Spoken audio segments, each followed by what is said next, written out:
speed limit is 30 miles per hour. I'm not riding crazy fast here. There we go.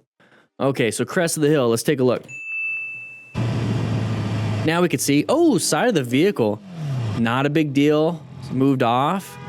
Karen honks at me for, that's fine. I have right away. You don't. She was probably just saying hi.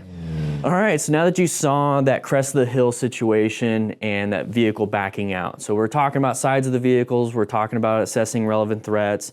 Now, see, this whole thing was not a real intersection. It was an intersection coming up, but it was a driveway. So we have multiple risks here. So I'm going to point out some multiple risks. We had that crest of the hill. It's going to block our line of sight. So positioning for safety is a little bit more difficult because we can't see where we're going. Space cushions and everything was kind of removed. Escape routes are removed because you can't see where you're going. Once you get over that crest of the hill, that's when you can reposition, redo everything.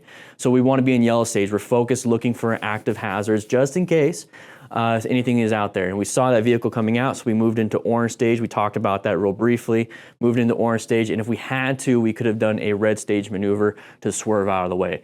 But what do you guys think? Do you have any crest of the hills that are a problem? Do you usually deal with people not paying attention, backing out of their driveways? Have you ran into, don't run into, but have you had an issue where in an intersection people turn left in front of you, they just haven't seen you, and it's causing you some anxiety?